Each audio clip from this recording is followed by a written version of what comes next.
अस्सलाम वालेकुम, मैं हूं हमीद लुहाज। इस वक्त मौजूद हूं चैना बॉर्डर खुंजराब टॉप के ऊपर मौजूद हूं और मैं अब यहां से डायरेक्ट सोलो सफ़र करूंगा आल्टो कार के ऊपर खुंजराब टॉप से लेके फैसलाबाद का।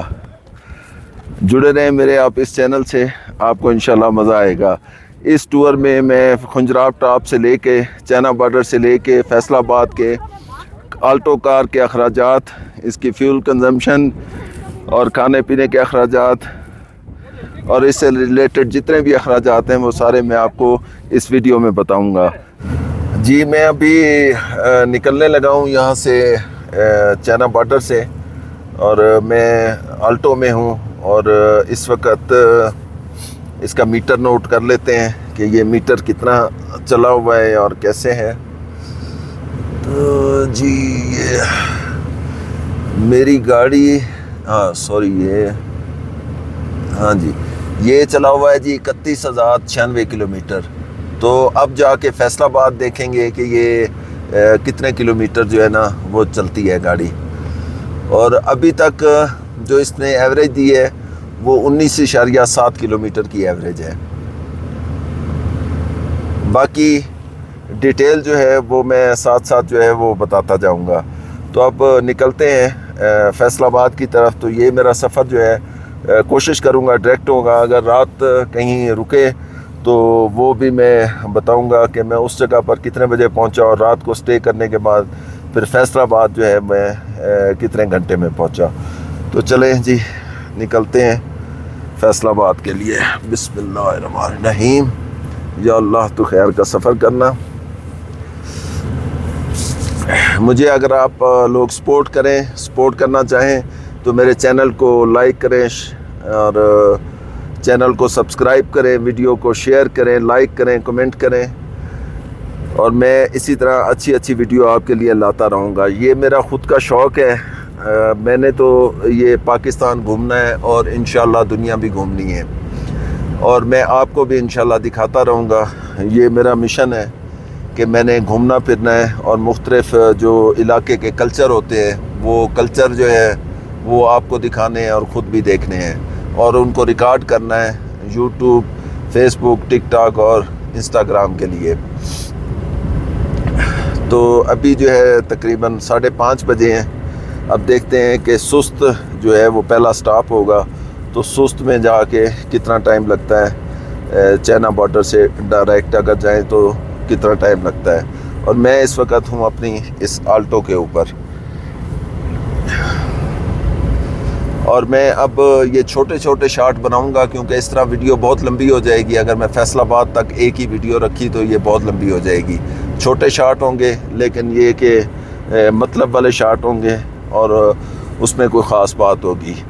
अल्हम्दुलिल्लाह अभी मैं सुस्त पहुँच चुका हूँ। 5:30 वहाँ से निकले थे और अभी जो है 7 बजे हैं और सफ़र जो है वो हमने किया है, मैं चेक कर लेता हूँ, अभी तक 80 किलोमीटर। तो 80 किलोमीटर का ये सफ़र 1.5 घंटे में तय हुआ है। अब आ गया जी ये सुस्त, ये आबादी यही है। यहाँ पर अब थोड़ा सा रुकते हैं, कोई चाय की ब्रेक लेते हैं, चाय पानी की, उसके बाद फिर निकलेंगे आगे। जी मैं सुस्त से निकल आया था। सुस्त पे मैं 1 घंटा मैंने स्टे किया था क्योंकि एक बिज़नेस मीटिंग थी। तो उसके बाद मैं 8 बजे वहाँ से निकला था सुस्त से और अभी मैं रास्ते में हूँ, हुंजा के रास्ते में हूँ। अब रात को कहाँ ठहरना है इसका अंदाज़ा नहीं है मुझे अभी। देखते हैं, जब तक जा सकता हूँ तो मैं जाऊँगा। अभी मैं कराक्रम हाईवे के ऊपर हूँ और ये दरमियान में किसी जगह हूँ, सुस्त और हुंजा के दरमियान। और ये जो लाइटिंग लगी हुई है ये मकामी लोगों ने लगाई है। प्रिंस करीम आगा ख़ान शायद आ रहे हैं 22 तारीख को, तो उसके लिए इन्होंने ये लाइटिंग की हुई है क्योंकि ये आगा ख़ानी लोग हैं और ये उनकी खुशी में जो है ना ये इन्होंने लाइटिंग और सजावट की हुई है। मैं जिस गांव से गुज़रता आ रहा हूँ वहाँ पे ये सजावट हुई हुई है और उन्होंने तो आना है 22 तारीख को। आज 14 तारीख है, लोगों ने पहले से सजावट की हुई है उसकी। और ऐसा कोई मंजर है अब रात का कराक्रम हाईवे पे और एक ही तरह का बोर्ड हर जगह पे लगा हुआ है जिस पे लिखा हुआ है दीदार मुबारक। तो ये उसको दीदारी कहते हैं, उनको देखने को दीदारी कहते हैं कि हम जो है उनके दीदारी के लिए इंतज़ार में हैं।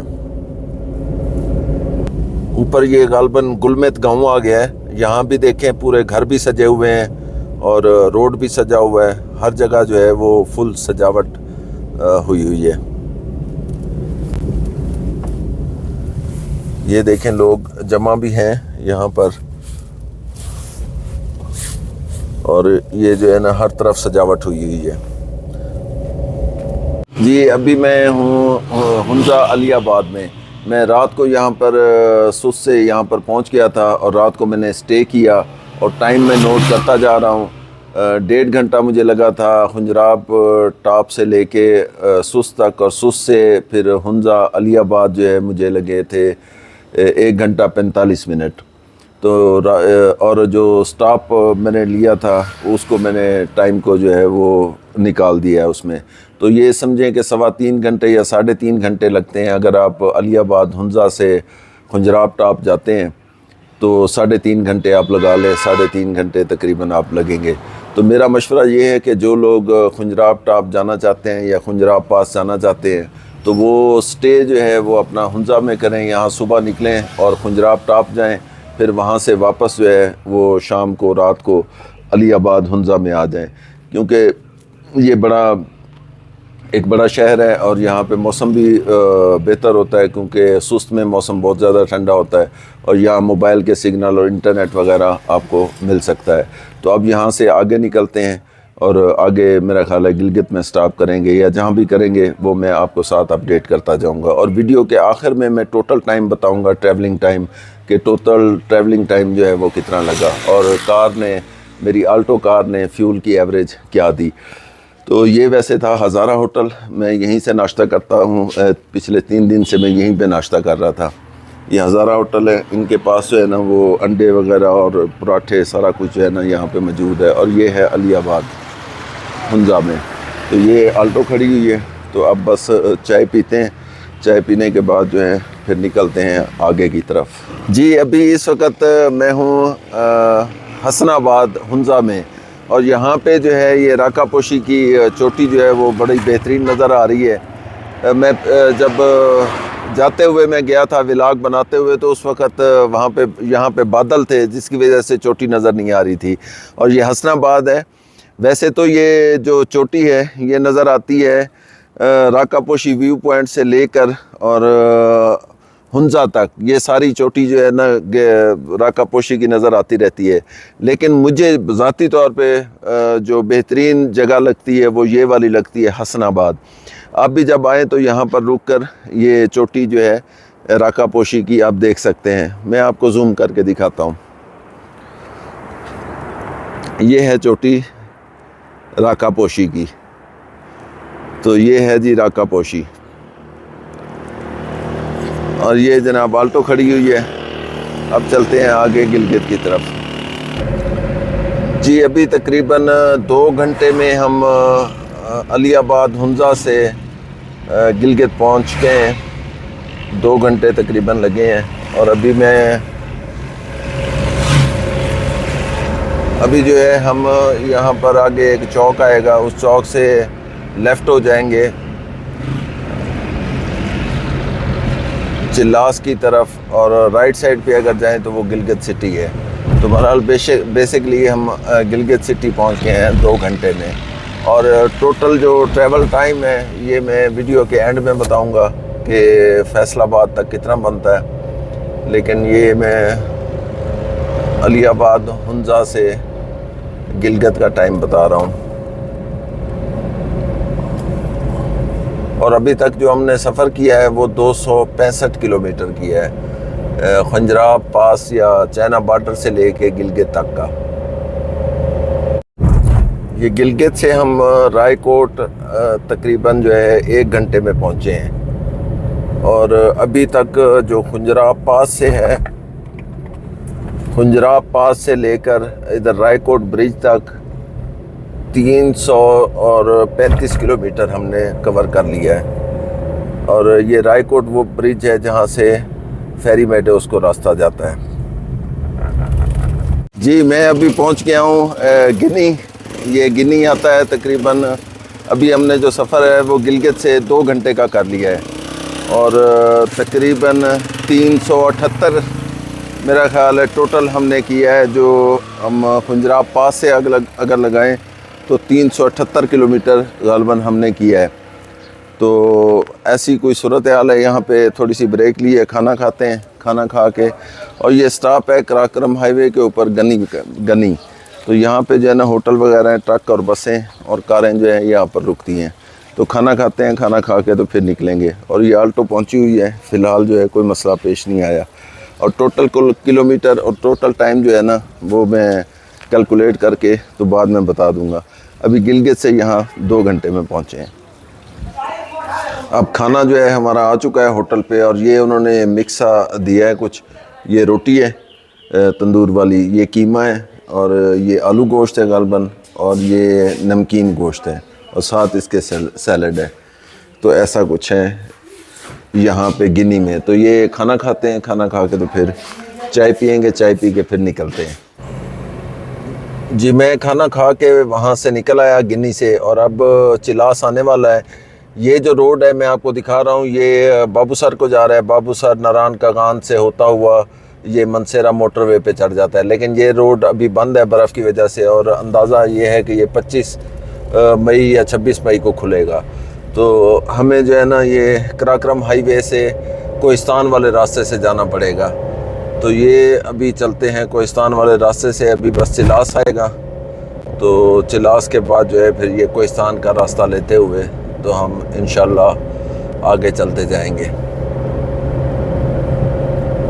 जी मैं अभी हूँ चिलास के बिल्कुल करीब, और यहाँ पे जो है ना ये सीन मुझे कराक्रम हाईवे के ऊपर हूँ, और ये मुझे यहाँ पे दरिया सिंध बड़ा ज़बरदस्त लगा है। और इसकी एक ख़ास बात आपको बताता हूँ।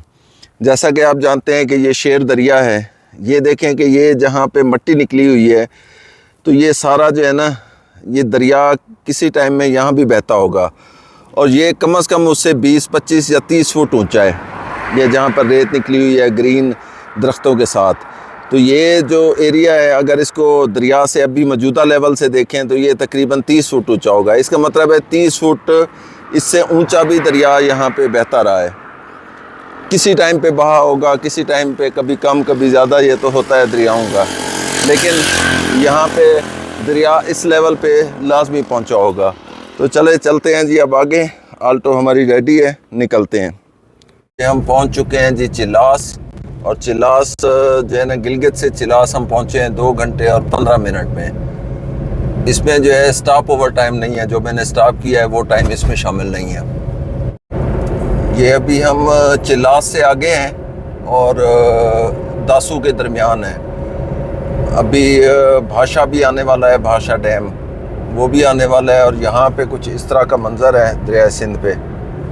और ये है जनाब दरिया सिंध, और ये है जी कराक्रम हाईवे।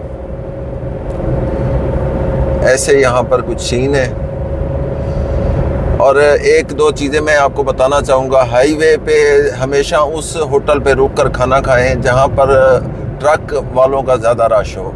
ये मेरा ज़ाती तजर्बा है। जहाँ पर ट्रक वाले रुकते हैं उनको अक्सर पता होता है कि कौन से होटल का खाना अच्छा है, और उन्होंने अच्छा खाना खाना होता है तो वो हमेशा अच्छे होटल पर रुकते हैं। और दूसरी बात यह है कि जो बसें जहाँ पर ज़्यादा रुकती हैं वो लाजमी नहीं है अच्छा होटल हो, क्योंकि बस वालों का और सिस्टम है कि वो सम टाइम जो है वो कमीशन सिस्टम होता है। वो होटल वाले बसों को कमीशन देते हैं, और उनका ड्राइवर और जो उनका कंडक्टर होता है उसका खाना फ्री करते हैं, और कहते हैं कि बस आप हमारे होटल पर रोकें। तो इसलिए उसकी गारंटी नहीं है। लेकिन जहाँ पे ट्रकों का रश होता है अमूमन उस होटल का खाना अच्छा और सस्ता होता है। दूसरी बात यह है कि खाने से पहले लाजमी जो है वो रेट पता कर लिया करें, ताकि कोई जो है आपको गलत रेट ना लगा दे।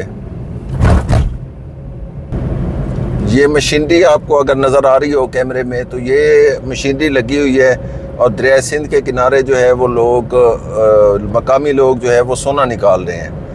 ऐसा कुछ मुझे पता लगा है। ये मशीनरी जितनी भी लगी हुई है सोना निकालने पे लगी हुई है दरिया सिंध के किनारे पे। और ये है जी कराक्रम हाईवे का सीन।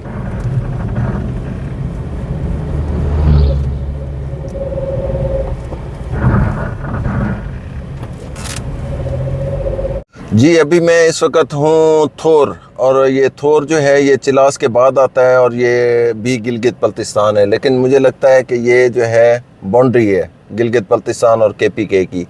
तो पेट्रोल यहाँ से डलवाना था, तो पेट्रोल डलवाते हैं यहाँ से।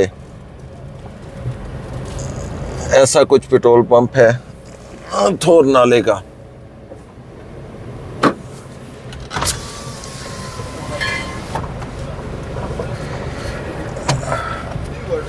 फुल कर दो यार। हाँ फुल। ऐसा जी पंप है। पेट्रोल डलवा लिया और अब जो है ना ये चेक पोस्ट आई थी थोर की, तो थोर जो है चिल्ला से आते हुए, गिलगित चिल्ला से आते हुए थोर जो है वो चेक पोस्ट है, वहाँ पे हद जो है वो ख़त्म हो रही है गिलगित बल्तिस्तान की, तो KPK शुरू हो जाता है। अब सूरत हाल ये है कि जहाँ पे अब हम जा रहे हैं ये कराक्रम हाईवे पे, ये KPK है और ये दरिया सिंध है। हमारे दरिया सिंध के ये जो पहाड़ नज़र आ रहे हैं ये गिलगित बल्तिस्तान है। मतलब गिलगित से आते हुए, चिल्ला से आते हुए लेफ़्ट साइड पे जो कराक्रम हाईवे है ये खैबर पख्तूनख्वा में आ रही है, और जो राइट साइड है ये वाली ये गिलगित बल्तिस्तान में आ रही है। तो ऐसा कुछ है जी। Welcome to Khyber Pakhtunkhwa KPK। अब जो है वो KPK पख्तूनों की, मेहमान नवाज़ों की सरज़मीन शुरू हो गई है। ये यहाँ पे दरिया इस तरह मंज़र अपना पेश कर रहा है, दरिया सिंध। बड़ा खूबसूरत मंज़र है दरिया सिंध का। यहाँ थोड़ा सा आगे गिलगित बल्तिस्तान में, बल्कि KPK और गिलगित बल्तिस्तान के बॉर्डर पर, और ये है कराक्रम हाईवे।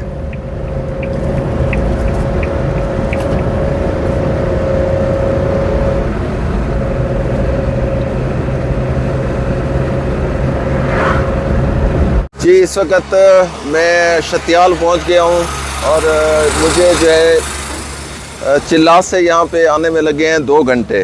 तो अभी ये शतियाल है, शतियाल बाज़ार, और ये है KPK। तो यहाँ से केबल लेनी थी, मोबाइल की केबल ख़राब हो गई, तो वो चल के केबल लेते हैं। गलत इस्तेमाल हुई केबल और वो टूट गई। अस्सलाम वालेकुम यार, ये केबल होगी C टाइप, USB से C टाइप, ज़रा अच्छी क्वालिटी की देनी है, ठीक है सर? सिर्फ वो होगी। क्या चीज़ है? C होगी, C टाइप दोनों नहीं ना, C टाइप हो, पीछे USB लगे, अच्छी मतलब क्वालिटी अच्छी हो। सही है सर, ये है मेरे पास, ये आपको दे सकता। अच्छी क्वालिटी की है, ये अच्छी है, सबसे अच्छी है। ये कितने की है? 200। इससे अच्छी नहीं है और कोई? अच्छा चलो जी, ये केबल ली है और ये 200 रुपए की है शतियाल में। और ये शतियाल के शहजादे खड़े हैं, ये मोबाइल शॉप है बिल्कुल पुल क्रॉस करते ही। जी मैंने अभी शतियाल क्रॉस किया है, शतियाल से वो केबल लेनी थी वो ली है और वो क्रॉस किया है, लेकिन वहाँ पे मुझे जो है ना एक चीज़ थोड़ी सी डिफरेंट लगी। वो ये है कि ये है KPK खैबर पख्तूनख्वा, लेकिन शतियाल में मैंने पूछा कि आप ज़बान कौन सी बोलते हैं, तो उन्होंने कहा कि हम शिना ज़बान बोलते हैं। तो ये मुझे थोड़ा सा मुख्तलिफ लगा।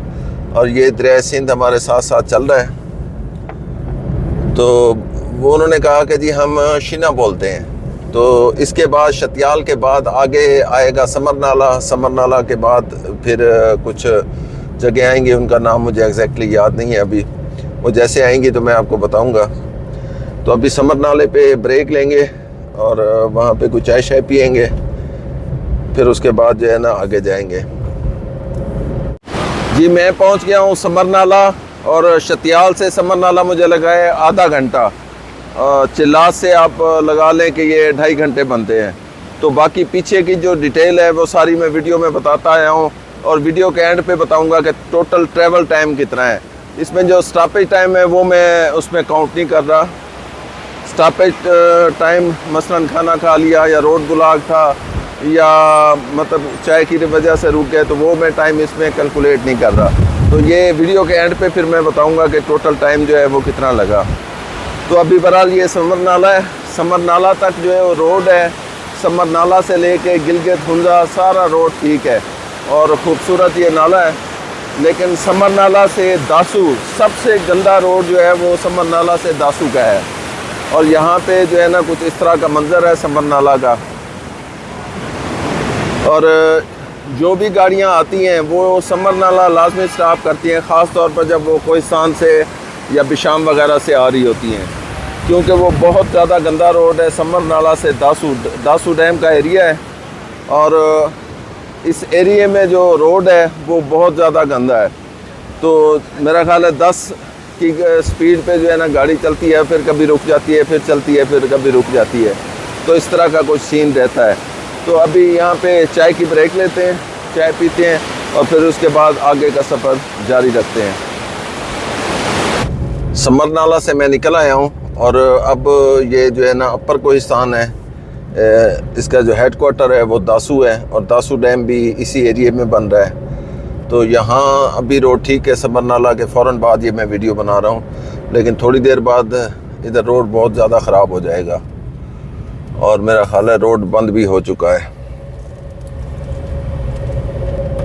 ये डैम की वजह से ट्रैफिक रोकते हैं, बड़ी गाड़ियाँ जो है वो रुकी हुई हैं, छोटी गाड़ी शायद जाने दें, जाके आगे देखते हैं। तो यहाँ पे जो है ना कोहिस्तान के ऐसे नज़ारे हैं और इस तरह अगर आपको नज़र आ रहा होगा तो दरिया सिंध इस तरह है यहाँ पर अपर कोहिस्तान में समर नाला के बाद। तो अब हमारी मंजिल जो है वो दासू या बिशाम है, लेकिन ये अंदाज़ा नहीं है कि कहाँ पर जो है ना वो रात होगी और ये सफ़र कितना लंबा होगा।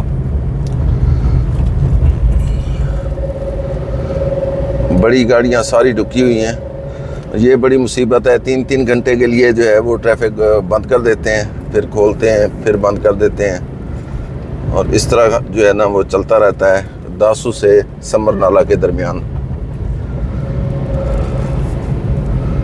यहाँ पे अगर दरिया आपको नज़र आ रहा हो तो इस तरह के कुछ नज़ारे हैं दरिया के।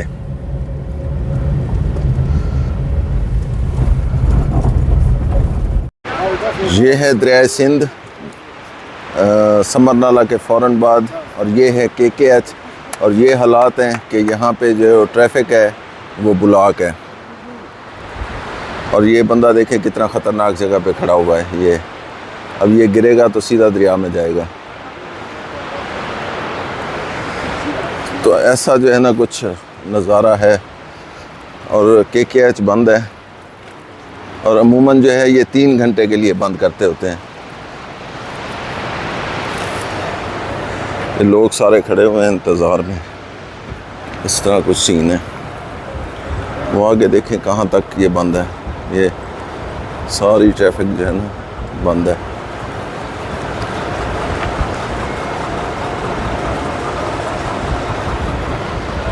चलो जी वेट करते हैं फिर जी।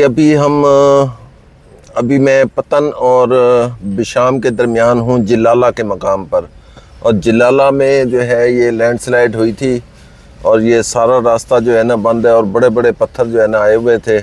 2-3 दिन जो है यहाँ पे ये रास्ता बंद रहा है, आज खुला है। और दूसरा ये था कि समर नाला से लेके दासू तक मुझे लगे हैं 4 घंटे। 55 किलोमीटर का तकरीबन सफ़र था और उस पे 4 घंटे लगे हैं। ये मैं रनिंग टाइम बता रहा हूँ जिसने में मैं गाड़ी चलाता रहा हूँ। इसमें जो है अपना जो स्टॉपेज टाइम है वो मैंने काउंट नहीं किया था। यहाँ पे स्लो करके ट्रैफिक गुजार रहे हैं जिलाला में लैंडस्लाइड एरिया में। ये तकरीबन कोई 5 से 7 किलोमीटर का पैच है जो कि सारा जो है वो जगह जगह से जो है वहाँ पे पत्थर के पहाड़ आए हुए हैं, पथरीले पहाड़ बन चुके हैं, मिट्टी और रेत और पत्थर। ये लिखा हुआ है जिजाल। और अभी है रात के तकरीबन 1:06 और ये मेरी आल्टो। ये देखें इस तरह का जो है ना मट्टी पत्थर जो है सारा रोड के ऊपर आ गया था और ये सारा उसकी वजह से कच्चा हो गया है रास्ता। और लेफ़्ट साइड पे इधर जो है ना दरिया सिंध चल रहा है अगर कोई गाड़ी गलती से कोई गलती करेगा या तेज़ रफ्तारी में होगा तो वो सीधा जाके दरिया में गिरेगा। ये देखें पत्थर, यहाँ पे ऐसे पत्थर आए हुए थे बड़े बड़े, ये चेक करें।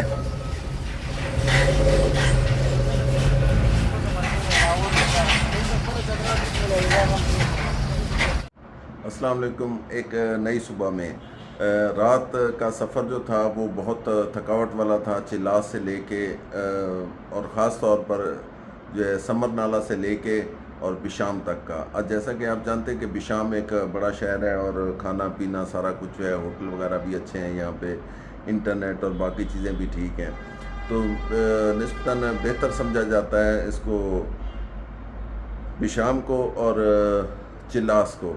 तो अगर आप चिल्लास से लगाएं, चिल्लास से बिशाम तक का सफ़र जो है वो 9.5 घंटे का था। ये सिर्फ मैं आपको ट्रैवलिंग टाइम बता रहा हूँ, जो रास्ते में ब्लॉकेज होती है वो इसके अलावा है।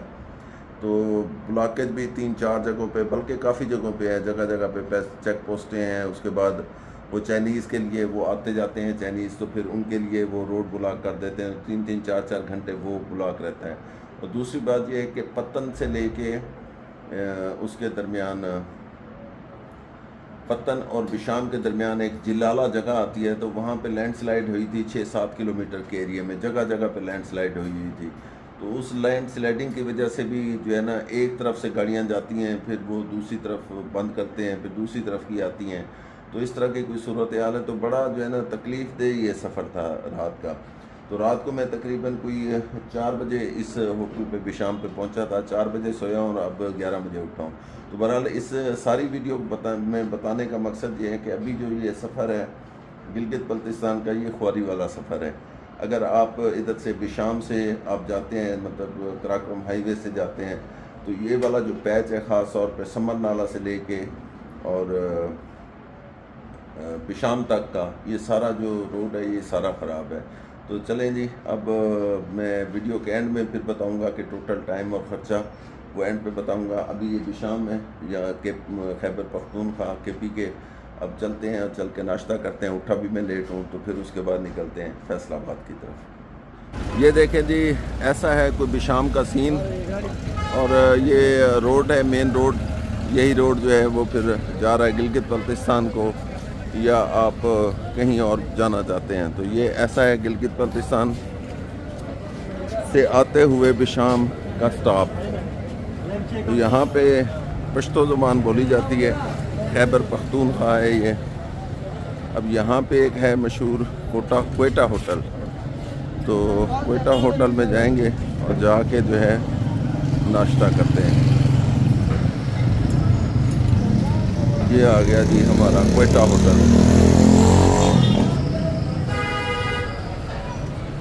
यार और कुछ होना तो क्वेटा होटल तकरीबन हर जगह पे होता है।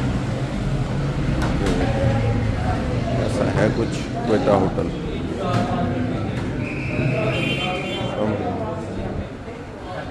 ऐसा है जी, चलें जी, आता है नाश्ता यार।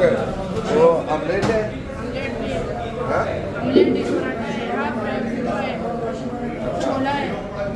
छोला भी है। अच्छा, आप इस तरह करो कि जो है ना, ऑमलेट है, छोला भी है। हाँ जी, हाफ फ्राई, फुल फ्राई, पराठा, चाय। फुल फ्राई जो है ना ऑमलेट ले आओ, बस 2 फुल फ्राई ऑमलेट ले आओ और 1 पराठा ले आओ। अच्छा। ठीक है, ये आ गया जी हमारा ऑमलेट, और ये है यहाँ का क्वेटा होटल का पराठा। जी अभी मैं थाकोट से बिशाम से निकल चुका हूँ और अभी इस वक्त थाकोट में हूँ, और दरिया सिंध को हम करेंगे बाय बाय, क्योंकि दरिया सिंध यहाँ से अलग हो जाता है इस रोड से। और अब जो है ना, मैं हूँ एग्जैक्टली थाकोट में, और अभी इस वक्त जो टाइम है वो टाइम हुआ है 2:45 बजे का। तो यहाँ से अब देखेंगे कि फैसलाबाद जो है वो कितना टाइम लगता है। बाकी ये है कि यहाँ से बिशाम से लेके फैसलाबाद, लाहौर या किसी भी जगह जाना हो, इस्लामाबाद जाना हो, तो बाकी रास्ते जो है वो सारे ठीक हैं। और थाकोट से ही अभी वो सी पैक रोड शुरू हो जाएगा, है तो वो मतलब सिंगल रोड, लेकिन बहुत ज़बरदस्त है और काफ़ी चौड़ाई में है। अभी सी पैक शुरू नहीं हुआ, सी पैक थोड़ी देर बाद शुरू हो जाएगा। जैसे ही शुरू होता है तो वो मैं आपको दिखाता हूँ। यहाँ के कुछ अलग ही मंजर हैं, क्योंकि जो गिलगित बल्तिस्तान थे वहाँ पे खुश्क पहाड़ थे और बड़ी ऊंची ऊंची चोटियाँ थीं पहाड़ की। माउंटेन थे, माउंटेन बेसिकली माउंटेन पीक बहुत हाई थी। 8000 मीटर से बुलंद पहाड़ भी गिलगित बल्तिस्तान में है, 7000 मीटर से बुलंद भी हैं, 6000 मीटर से बुलंद भी हैं। और यहाँ पे ये अभी डिस्ट्रिक्ट बटग्राम है, या इसे हज़ारा आप कह सकते हैं। तो यहाँ पे जो है ग्रीनरी है काफ़ी। ये जी स्टार्ट हो गया है CPEC, China Pakistan economic corridor की चाइना की तरफ से बनाया गया रोड। और यहाँ पे जो है कुछ इस तरह की सूरत हाल है कि रोड जो है सिंगल है, लेकिन बहुत ज़बरदस्त और आला क्वालिटी का बना हुआ है। वन वे जो है वो मनसेरा के बाद शुरू होता है। और मुझे बिशाम से थाकोट लगा था आधा घंटा, और अब जो है ना 1:45 बजे थे। तो अब यहाँ से फैसलाबाद के देखेंगे कि कितना टाइम लगता है। और इस तरह के कुछ यहाँ के मनाजर हैं। यहाँ ग्रीनरी है, बहुत ज़बरदस्त ग्रीनरी है यहाँ पर।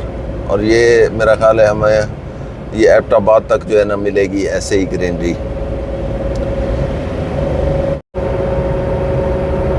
जी मैं अभी मनसेरा और एबटाबाद के दरमियान हूँ। यहाँ पे डबल रोड शुरू हो गया है मनसेरे के बाद। वन वे है यहाँ पे, एक्सप्रेस वे, हज़ारा मोटर वे।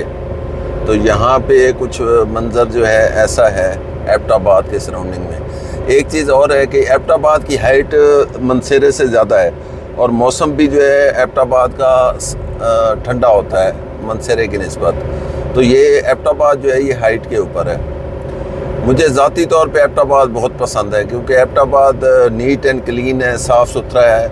उसके बाद मौसम बड़ा अच्छा होता है इसका, और इसके अतराफ़ में जो है काफ़ी छोटे मोटे जैसे नथिया गली है या बाकी ठंडियानी वगैरह, यहाँ पे काफ़ी इलाके हैं ऐसे देखने वाले जो खूबसूरत हैं। और मौसम भी अच्छा है और अप्रोच भी है, इस्लामाबाद से भी करीब है।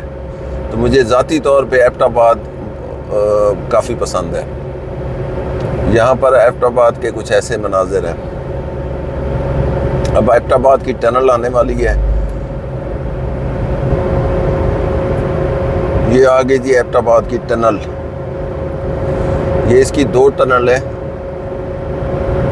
ये अच्छा हो गया कि ये हज़ारा मोटरवे बन गई थी, वरना यहाँ मनसेरा एबटाबाद आते हुए जो है लग पता जाता था, बहुत रश होता था और 15, 20, 30 से ज़्यादा स्पीड पे गाड़ी नहीं चलती थी।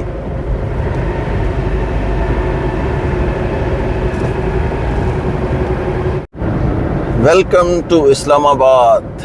फाइनली जी अभी इस्लामाबाद पहुंच गया हूं, और ये आ गया इस्लामाबाद का टूल प्लाज़ा। तो इसके बाद जो है मोटरवे M2 शुरू हो जाएगी।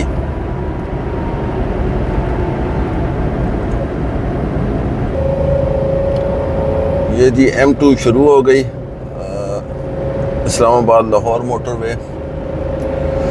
तो कुछ चीज़ें मैं आपको बताना चाहता हूँ जो मैंने अभी तक चेक की हैं अपनी जितनी भी लाइफ है उसमें, जो मैंने एक्सपीरियंस किया है। क्योंकि ट्रैवल मैंने बहुत ज़्यादा की है। पहले मैं वीडियो नहीं बनाया करता था, बिज़नेस के सिलसिले में आना जाना होता था, और वैसे घूमना का शौक़ भी था। तो मैंने जो देखा है यहाँ पे मुख्तलिफ़ किस्म के पाकिस्तान हैं। पाकिस्तान के अंदर मुख्तलिफ़ किस्म के पाकिस्तान हैं। मिसाल के तौर पर कि पंजाब जो है, पंजाब में आपको 100% बिजली मिलेगी हर जगह पे, रोड नेटवर्क अच्छा है। उसके बाद मोबाइल नेटवर्क और वाईफाई और सुई गैस, ये सब कुछ जो है पंजाब में मौजूद है। आला तालीमी इदारे यहाँ पर मौजूद हैं, बड़े बड़े हॉस्पिटल पंजाब में मौजूद हैं। यहाँ पे ऐसा जो है ना कोई और मसला नहीं है।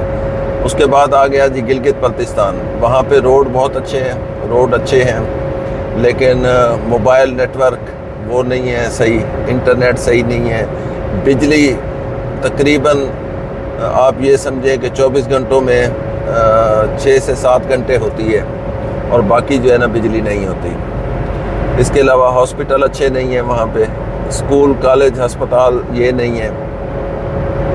स्कूल हैं मतलब अच्छे तालीमी इदारे नहीं हैं वहाँ पर, और उसके बाद वहाँ पर बड़े हॉस्पिटल भी नहीं हैं। वहाँ के लोगों को लंबा सफ़र करके तो इस्लामाबाद आना पड़ता है या रावलपिंडी आना पड़ता है या एबटाबाद आना पड़ता है इलाज मुआवजे की गर्ज से। तो इलाका बहुत खूबसूरत है गिलगित बल्तिस्तान, दरिया उसके पास मौजूद है, मिनरल उसके पास मौजूद है, और इसके अलावा गिलगित बल्तिस्तान में सबसे ज़्यादा टूरिज़म इंडस्ट्री है। अभी ये पाकिस्तान का बैनर उसके साथ लगा है कि वो पाकिस्तान में है गिलगित बल्तिस्तान।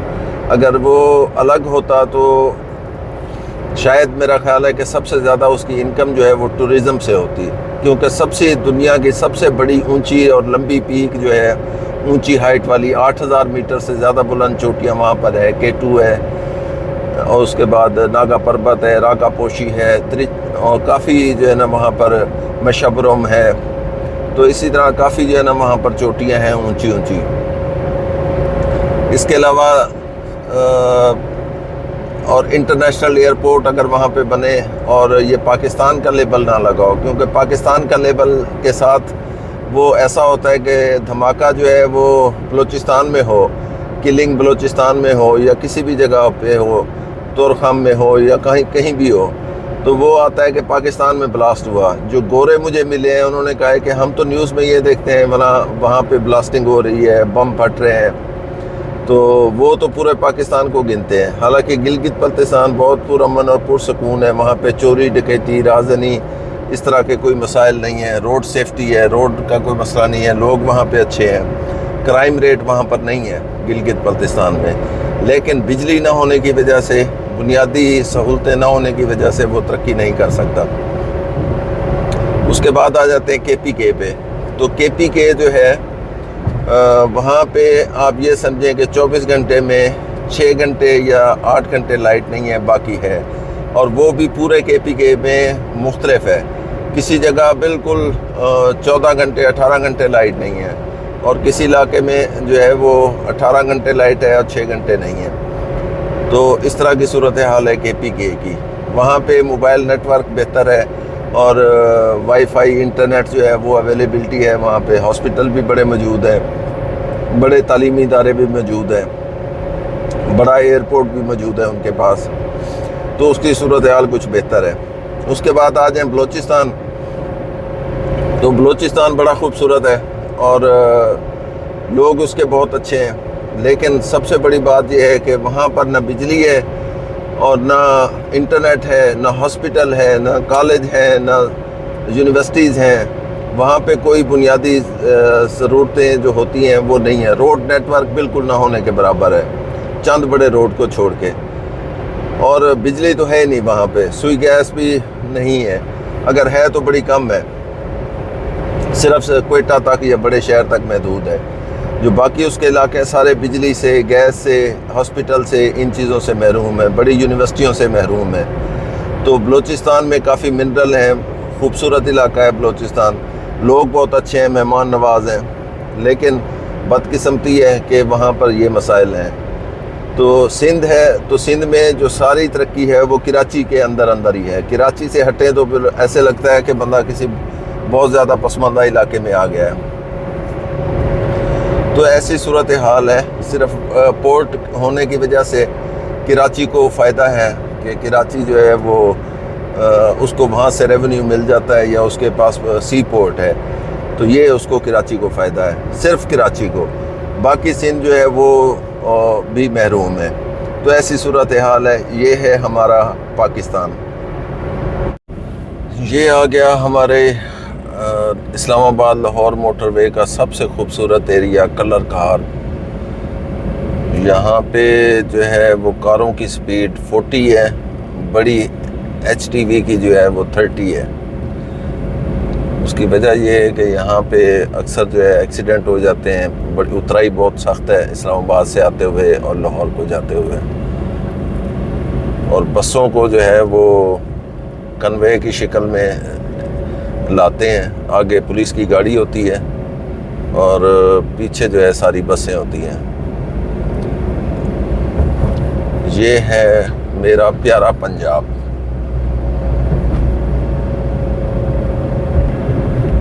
वैसे भी अब रात हो जाएगी आगे, और ज़रूरी हुआ तो मैं वीडियो कोई शॉर्ट लूँगा, वरना फिर मिलते हैं फैसलाबाद में, क्योंकि ये वीडियो ऑलरेडी बहुत लंबी हो गई है। अल्हम्दुलिल्लाह जी, फैसलाबाद खैरियत से पहुंच गए हैं अभी इंटरचेंज पे। ये है जी फैसलाबाद का इंटरचेंज, अल्हम्दुलिल्लाह। कितना बैलेंस है? 1120 रुपये इस्लामाबाद से फैसलाबाद का टोल। सरगोदा रोड वाले हो, आ जाओ। सरगोदा रोड आ गया जी। मेट्रो फैसलाबाद, वेलकम है, वेलकम है। नलका कोहाला, यार ये अक्सर बंदे पूछते हैं कि ये नलका कोहाला क्या है। भाई ये जो है ना, इस स्टॉप का नाम है नलका कोहाला, और यहाँ से जो है स्मॉल इंडस्ट्रियल एस्टेट को रास्ता जाता है। और मैं जो है वो फैक्ट्री के अंदर रहता हूँ।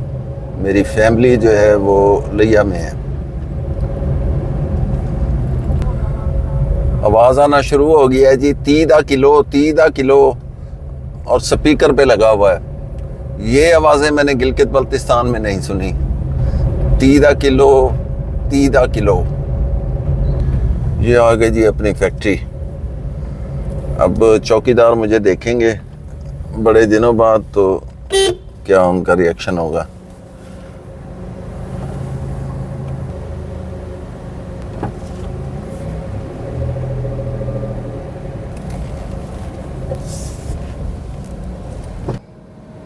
चलें जी, मीटर चेक कर लेते हैं कि चाइना बॉर्डर से यहाँ तक कितनी गाड़ी चली है। ये चली है जी 1161.4 kg, 4 किलोमीटर, सॉरी 1161 किलोमीटर चली है चाइना बॉर्डर से लेके यहाँ तक। और इसने एवरेज क्या दी है? एवरेज इसने दी है 20.2 की। ये उम्मीद है कि आपको नज़र आ रहा होगा। ये इसने एवरेज दी है, और 1161.4 किलोमीटर ये खुंजराब पास चाइना बॉर्डर से लेके यहाँ फैसलाबाद स्मॉल इंडस्ट्रियल एस्टेट तक। बाकी बातें बैठ के करते हैं जी। ये सारा सफ़र जो है खुंजराब टॉप से लेके फैसलाबाद का, ये 1162 किलोमीटर का ये मैंने सफ़र तय किया, और इस पे मेरे टोटल लगे 25 घंटे।